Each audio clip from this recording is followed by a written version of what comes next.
Hey everybody, it's T with the UFOs Want to Tell You Something. So I just thought I'd give you guys a little bonus episode. I got an interview coming up with Preston Dennett tonight, so that'll be on here tomorrow.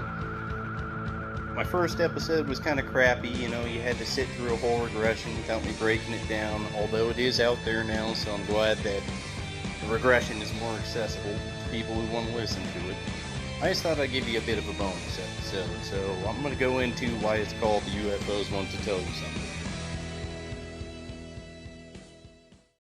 So in about 2008 or so, Ancient Aliens came out.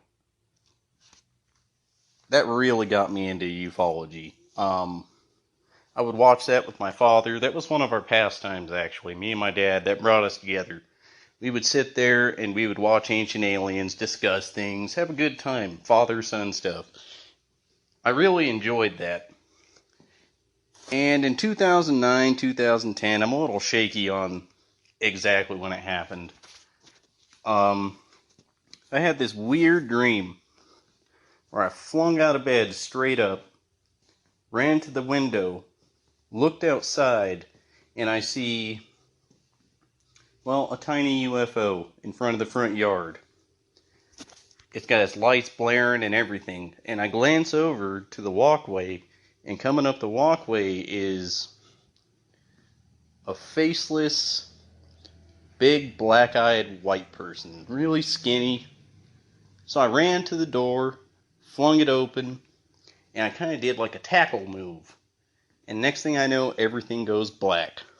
Now, while most people would take that and say they're an abductee, I can't say that. I was watching a lot of UFO stuff. I was watching a lot of Ancient Aliens. I think it just had an effect on me. Now, it was still an odd dream. And it's not just me that has that. Okay, so that's part of what this is about. It's not just about being abducted, which I don't think I am. It's also about the perception that comes with it. So that was obviously a dream to me. And yet some people can have these situations where they know it's not a dream. This happened to them. Another example is when I was 16, so this was about 2006. And I remember falling asleep, and this blue light appeared in the room. I couldn't move. My body started shaking. I literally felt my teeth vibrating. It was really weird. I couldn't move, and I just screamed out. And next thing I know, it's all over. Now, that's obviously a case of sleep paralysis. But again, it seems like an alien abduction, but at the same time, you could just write it off as that. And I know the difference. And I feel like most other people do as well. So even prominent ufologists have alien dreams. That's a given. They're doing a lot of research into it, just as I was. A good example is Jordan Hoffer when he was writing Evolutionary Ufology as well as Little Gray Bastards, both books that I recommend, some of my favorites. He explains that he suffered from possible hallucinations and bad dreams as a result of writing those books. He states many strange, perhaps paranoid coincidences occur when you write a UFO book. I suffered from nightmares and hallucinations while writing Evolutionary Ufology. Now it's happening again, and this time it's not just me in gray crosshairs, but David as well, referring to the author David Barker, who also helped him write Little Gray Bastards, suffering from the same bad dreams and hallucinations. Furthermore stating, the Greys are in full control. I have not been sleeping well. I have been frightened and confused. He then makes a reference to Close Encounters of the Third Kind and being watched by invisible entities. So the question is it simply dreams or something else? In my case, they're dreams. I can tell the difference, and again, I feel like most other people can tell the difference too. So the psychological explanation of people having dreams and not being able to explain it, or sleep paralysis, and every alien abduction comes down to that, that's simply just not a fact. So in 2017, I had another UFO dream. It was the end months of 2017. I don't remember specifically when it was. I do have it written down, just not the exact date. But I remember falling asleep and then awakening to seeing a cylindrical object flying past my apartment window.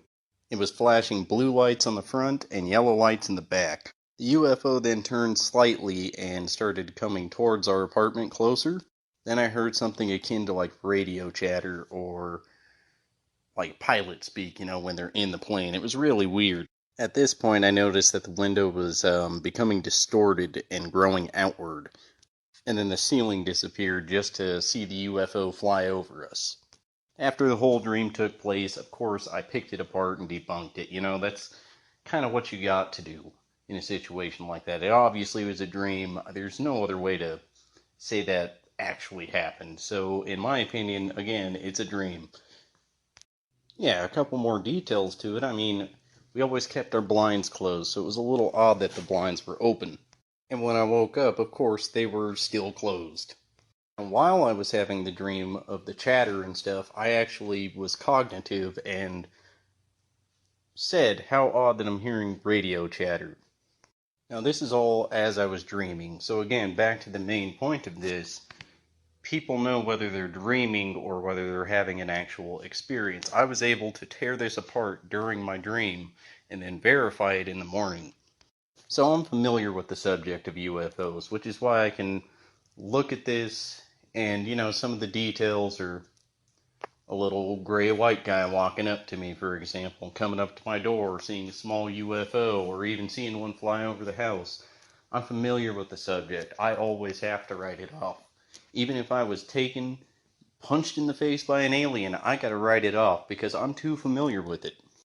Now, that being said, there is only one that I cannot write off. And it is only vague, and that's from being a very small child.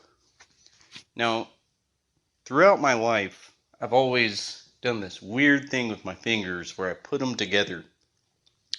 And that's because I felt, as a child somehow, almost like, it's hard to explain. And again, I don't think I'm an abductee.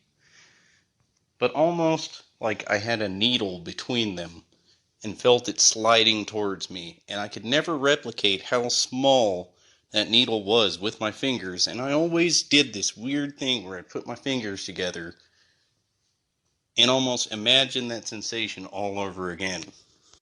But again, this could be due to me being at a doctor's at one point as a child or something like that. But this is an odd sensation. I do want to specify that. I still do it with my fingers, where I press them together as hard as I can. Both hands, and I can't replicate it. So on August 8th of 1983, Michael Shermer, the notable skeptic, which, I seen him on a TV show. He's actually a very nice guy. He's just extremely skeptical. Participated in a 3,000-mile bike race, a race across America, stating it's a rolling experiment on stress, sleep deprivation, and mental breakdown. He's also quoted as saying, I vowed to ride sleepless in 1983 until I led or collapsed. And to his note, he actually did do that. He rode 83 hours with no sleep, as well as riding nearly 1,800 miles nonstop. He's also quoted as saying, I was falling asleep on my bike, so my support crew, every rider has one, put me down for a 45-minute nap. When I awoke, I got back on my bike. But I was so sleepy that my crew tried to get me back into the motorhome. It was then that I slipped into some sort of altered state of consciousness and became convinced that my entire support crew were aliens from another planet and that they were coming to kill me. So at this point, we'll take a look at this, and again, Michael Shermer, he's a skeptic, like big time. He is one of the head authors of, and maybe even owner of, the Skeptics magazine. He's trying to write off alien abductions. That's what he's doing. Now, to his credit, again, he went a long time. Badass. He rode a long distance, 83 hours, no sleep. I gotta give him credit on that, but it still does not add up to, again, like the Betty and Barney Hill abduction we just went over, or Terry Lovelace, Whitley Strieber. There's thousands of abduction reports. It doesn't explain most of them. So all these things being noted, let's look at the difference. Okay, when you're falling asleep, or you're already asleep, okay, and you're dreaming about falling, and you're about to die, you wake up. During an alien abduction, on the other hand, that's not always the case. You're not always cognitive of every little bit of the abduction, but some people are. And these horrifying experiences, in some cases, people are going to wake up. And they don't seem to do that, so you also have to look at the clarity of their abductions. They can go into extreme detail, as well as the similarities with other abductions. Those aren't just dreams. And that's just when people are sleeping or about to go to sleep, like in their bedrooms. That's not always the case. Like Betty and Barney Hill, for example, they were driving home. So, you got to look at the scenarios too. Now, there's certain things in abductions, for example, the premonitions kind of thing. Like, they take you on a tour of the ship in some cases, and then they show you disasters that are going to happen and give you a warning.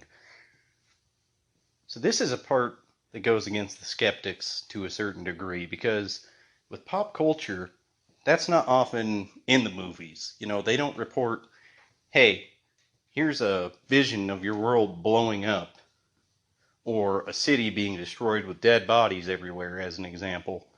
That's not in the movies.